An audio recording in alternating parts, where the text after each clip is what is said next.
It gives me great joy and pleasure to introduce our next guest speaker for today, Dr. Steve Munkeby. Dr. Munkeby has worked and managed high technology business projects and programs for the federal government and in industry for more than 30 years. His areas of expertise rather, include the U.S. Army as an infantry officer, followed by work on the space shuttle and payloads for the shuttle as a software developer, Earth observing spacecraft as a software manager, and on robotic unmanned ground vehicles as a program manager. He wore many hats.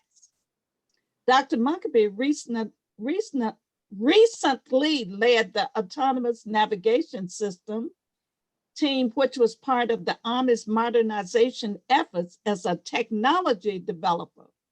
Unmanned vehicles are driven by an autonomous navigation system. He was the ANS program manager, guiding the integration, delivery, and production planning of ANS technologies for the U.S. Army. Whew, you've been so busy, so busy. Currently, Dr. Munkeby is an awesome professor teaching a variety of research courses at CTU. He also serves as a distinguished research supervisor and a reviewer on dissertations. And he is well loved by all of his students.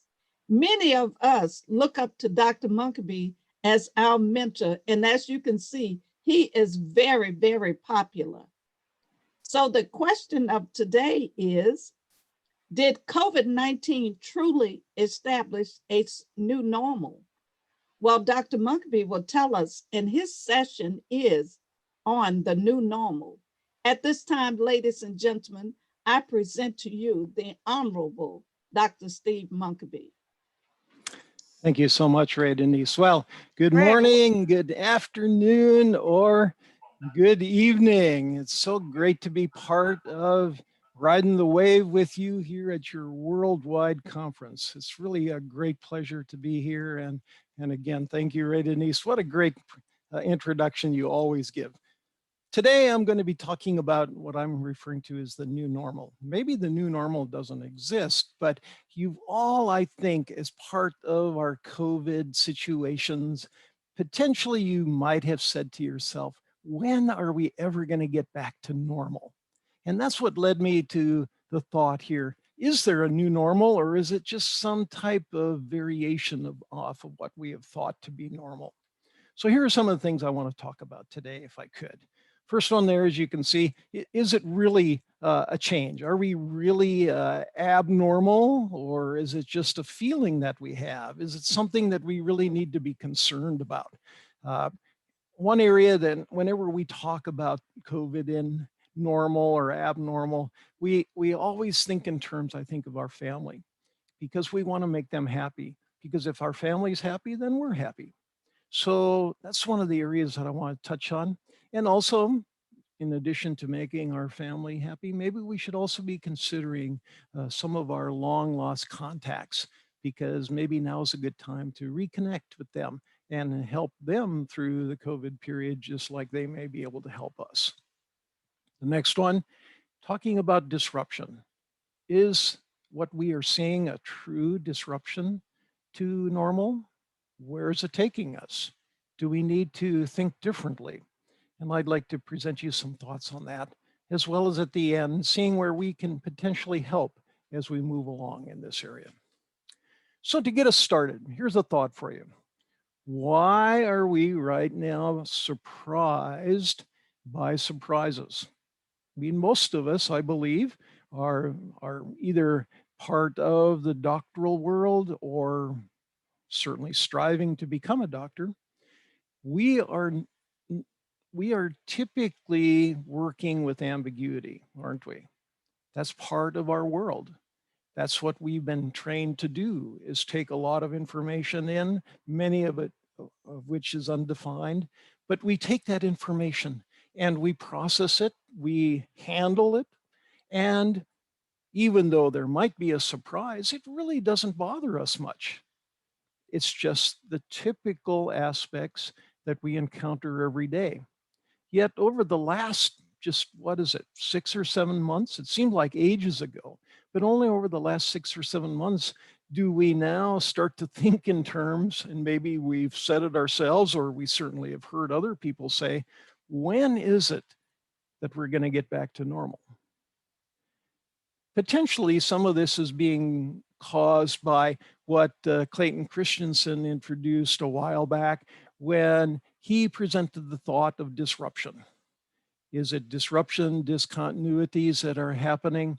And really, what is that? Now, there are many possible definitions of what that is and how it may affect us. But I always like to do a pictorial representation because once we can see it many times, then it starts to make more sense to us. So that's what I've done here with these two pictures on the left and the right. The left one is a bridge and the one on the right is also a bridge. And what I'm trying to use with these two pictures is something that's more continuous on the left and more disruptive on the right. So looking now at the left bridge, as you can see here on our picture, see how the bridge is kind of straight. We're on the straight path. Everything is going along nicely. But if we do want to make a variation or turn here off to the left, notice how smooth that transition is. No big deal, right? We've made decisions and it takes us off onto the left path, or maybe we want to go to the right. And again, that smooth path to the right takes us there. And as you can probably see, if you look real close, if we wanted to go straight ahead, we could do that as well. So we have all directions handled. We can go left, we could go right, or we can go straight down the middle. But now occasionally is what's happening for us. Now we are presented with this COVID situation that suddenly seems to be very disruptive in our lives. And what is meant by disruption, from my interpretation, is that now we have a situation like we see with this picture of the bridge, where suddenly we're on the path here, we're moving along, when suddenly right in front of us, unexpectedly, now we see this big gap in the road ahead of us. We now slam on the brakes and almost come to a stop and suddenly realize there's no way we can get across that gap, at least not right away. And not only that, if we could get across the gap, now we have to jump to the left, a major disconnect. It isn't a smooth transition like we saw over here on the left figure, but more of a disconnect, a total difference in where we were going and how we're supposed to be doing this. One example that we can look back on applying this idea now to the real world is many of you remember the old days when we had Kodak cameras. Remember how we used to take pictures and we'd put the film in and we'd either have a 16 picture roll or a 32 picture roll. And then once we had all the pictures taken, we'd send off the film, present it somewhere, and we would have our pictures printed. That was the way cameras were done. And at the time, Kodak owned the camera business. They owned the film aspects. And they felt very confident that that's where we were going. They thought they were on this path, on this very smooth path, and they were going to continue to own the business of cameras. But as we well know, digital cameras were coming on board and they were aware of that. But they chose and believed that it was going to be the smooth and continuous path and not the disruptive path. They were caught by surprise. And now Kodak really doesn't produce any cameras at all that I'm aware of. They were now affected by this disruptive nature. So since we have this disruptive nature occurring for us in the real world, what do we do when these situations occur? Well, being the good doctors that we are, and those of you that are striving to become doctors know very well, we always fall back and call upon the body of knowledge, our reliable literature for assistance and guidance on almost everything we ever do, right? But now, when we go to the literature, the answers are not there, or if they are there, they're not quite so clear to us. And suddenly again, we're taken by surprise. Now, the literature does, I think if you go search, as I've been trying to do, and I'm not saying I have an exhaustive search, but in looking through the literature generally agrees that to handle these disruptive situations, we really need to be thinking in terms of a scenario planning aspect. In other words, we're looking down the road as far as we can see and anticipating and seeing what's going to happen. Now, that doesn't mean that that's going to remove the problem of a disruption, just like Kodak. They looked down the road too, but they thought their vision was the right one, and come to find out it wasn't.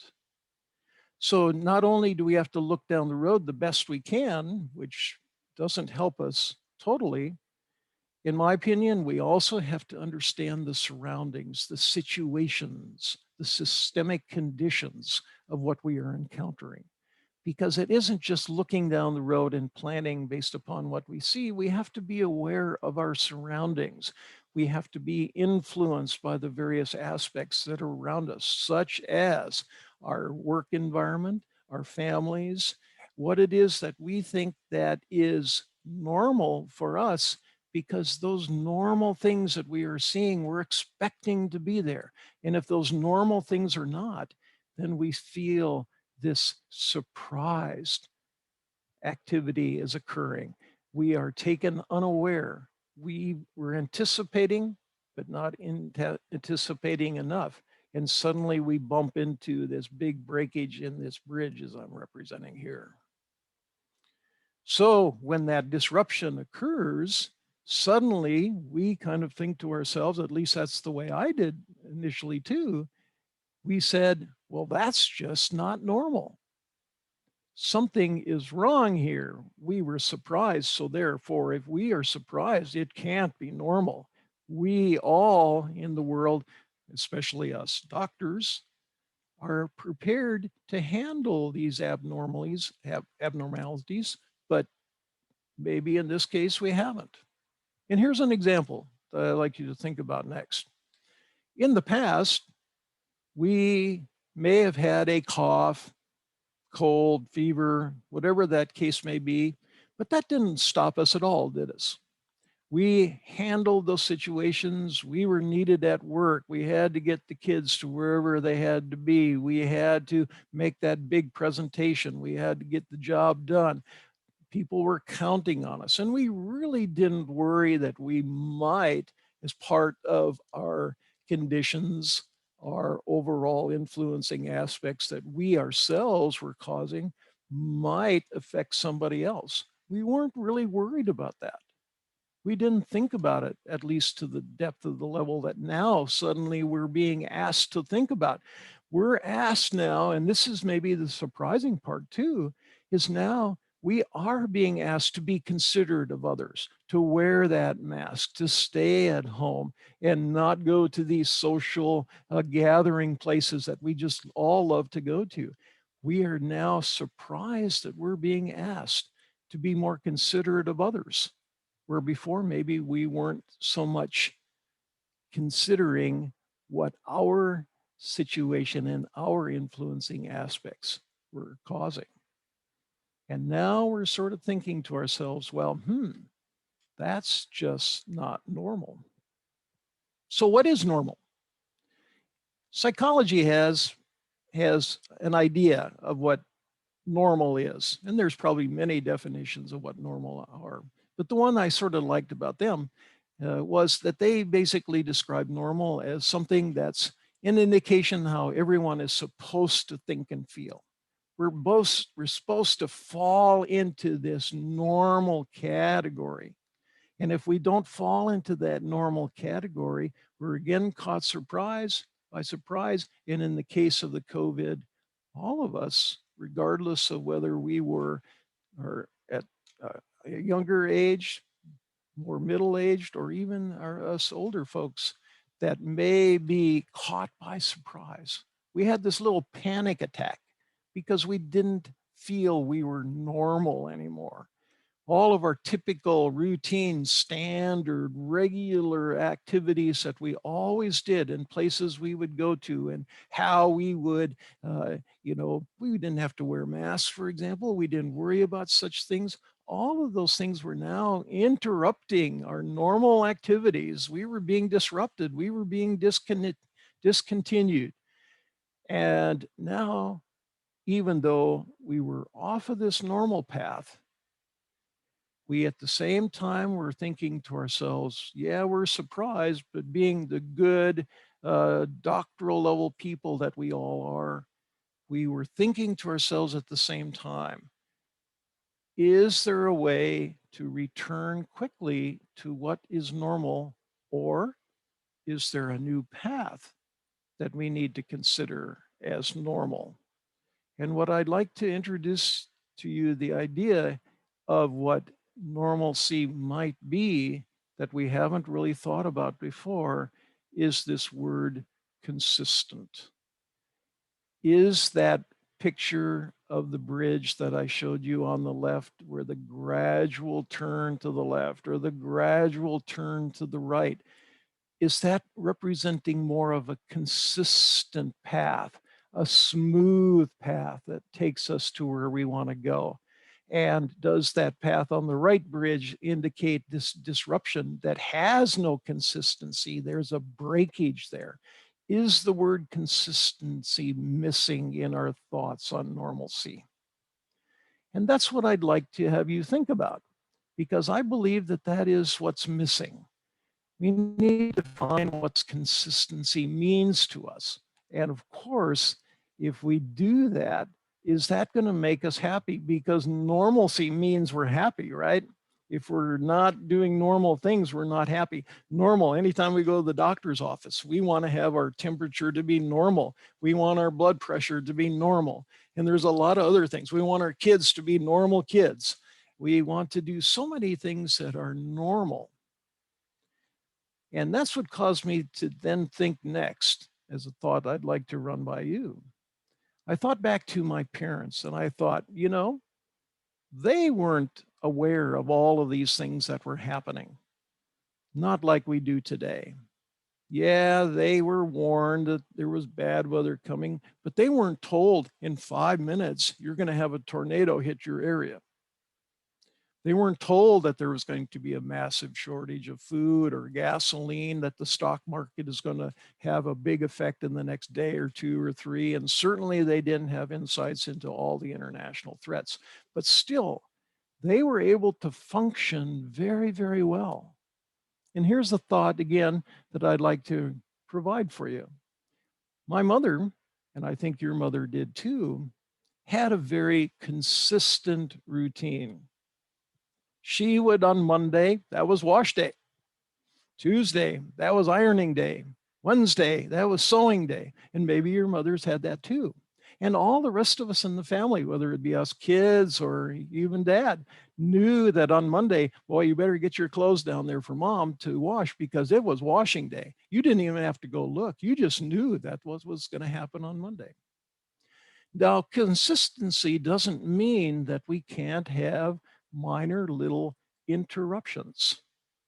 Many times, being a good farm wife as my mother was, I grew up on a farm in North Dakota. Dad would be out in the field with the machinery, and after a heavy rain, he'd get stuck in the mud. And he'd come walking in, tell mom, I need you to come out and help me, bring an extra tractor, hook on the chain, pull me out of the mud so I can resume my work. Now, if mom was washing, everything got shut down. She just automatically paused everything. If she was cooking, she turned things off on the stove. She went to help. And that might take the rest of the day. Maybe it's a short one, but maybe it might take the rest of the day. And she didn't finish her washing. Did she panic just because she didn't finish her consistent plan? Absolutely not. She just shifted things to the right. She didn't finish washing on Monday, she finished it on Tuesday. If she didn't finish the ironing on Tuesday, she shifted it on to the activities that needed to be done. And she made up her work. And then not only was she consistent in that week, her next week repeated, and the next week, and the next week. And I found in thinking along those lines that her consistency made the family unit work very, very well. We all knew what was expected of us as a group. We knew what was happening on a particular day.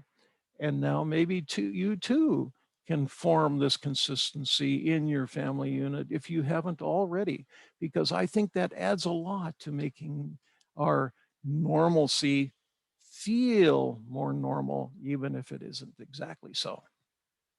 So how do we return to our state of being normal if we don't feel that way? Or maybe it's more than just a feeling. Maybe we are on an abnormal path. At least that's the way we think about it. But here's an aspect that I thought was really interesting that I saw in the medical field. Medical doctors, and this happened to my mom, so I had an opportunity to actually see this in action. Again, I was thinking back. But the medical doctors, if you have a problem with your heart, they don't view it as a total heart failure. They view it as there's a small piece of the heart that is not functioning right. And they view that as an abnormality. Something is abnormal. But through treatment, then they return the heart to its hopefully normal state. But the really key thing to note is they don't view the whole system as a failure, something that is now not normal. They just view it as a small piece. And they work with that small piece while all the rest of the pieces continue to operate as good as they can possibly work. And in many cases, maybe they're working normally. It's just a small part that's abnormal. Maybe we need to think of our situations along that line too. Maybe it's not all or nothing. Maybe we can view our abnormality piece as a small interruption, like my mom had to go out and pull my dad out of the mud. That wasn't anything that disrupted her continuity aspects, her consistency aspects. She just dealt with it and then returned to what she was doing. And it really was a small, if it was an interruption, it was a very small interruption. So what I'm trying to leave you with today is this idea. If we are feeling abnormal, if we are feeling a state that is something that we are wishing, oh, can we ever get back to being normal? Maybe whatever might be affecting us, can we view it as a smaller piece than the whole aspect of what we are doing? Because maybe we can deal with that smaller piece of what is in our life better than trying to say everything is not normal. I think if we do that consistency aspect and think of it in a smaller piece like that, it'll help us much. But consistency, to me, is the message that we have to think about for ourselves. So hopefully what I've given you today is some thoughts. Maybe you can see that the apparent loss of normal is not so abnormal after all. Maybe we can view things in a better way that can make us happier by being more consistent in our thoughts and actions. Maybe we need to incorporate our family unit more, because I guarantee you in the situations that we all are, I think we're spending a whole lot more time at home than we did in the past. And certainly we're interacting with our family more than what we've done in the past. If our family is happy, we are going to be happy. Look for the consistency things that helps the family become a little bit happier. I'd also help yourselves. Let's each of us recontact long lost friends. Those are the good days, if you recall, good times with our past friends. Maybe we can reincorporate some of that happiness that we had in the past and help ourselves become a little bit more consistent in our thoughts and actions. The disruptions that we're thinking might be occurring again, maybe they're not so disruptive. As I noted, my mom again pulling dad out of the mud, where she had to stop or pause what she was doing. That wasn't a disruption, even though that bridge on the right, on the left here in this case, as you can see, we had to stop. That's not a big deal. if you can then get back on your consistent path. It's only when we allow ourselves to stop and say, this is just not normal. That's where we now are then finding that we have difficulty getting back into the thought process that we see here in the bottom right picture of that smooth and continuous aspects. So finally, I'd like you to leave you with two thoughts today. Strive to be happy through thoughts and actions, not only for yourself, but with your family. And secondly, what I'd like you to do is, even though all of you are leaders, step up and be even a little bit more of a leader. It can be academically, it can be entrepreneurially, it can be technologically. It doesn't matter what we choose to be a leader in or what part of leadership we do. Let's strive to be just a little bit more of a leader, because I really, really think our troubled world needs all of us. Remember, there's only about 2% of the world population that has a doctorate level degree. The world needs us. Be a leader, even if it's just a little bit more, because the world needs us to lead us down that path of success in the future. Thank you very much for your attention today. Really appreciate it. If there would be any questions, I'd be glad to respond. Excellent presentation. Thank you, Dr. for being here to support WAAD and CTU on this great conference. Thank you. Thank you, Dr. Munkeby. Wonderful presentation. And you made me think about my parents as well. And my mother had that same schedule as you provided today. And I love the pictures that you had with it also. It's beautiful. Thank you.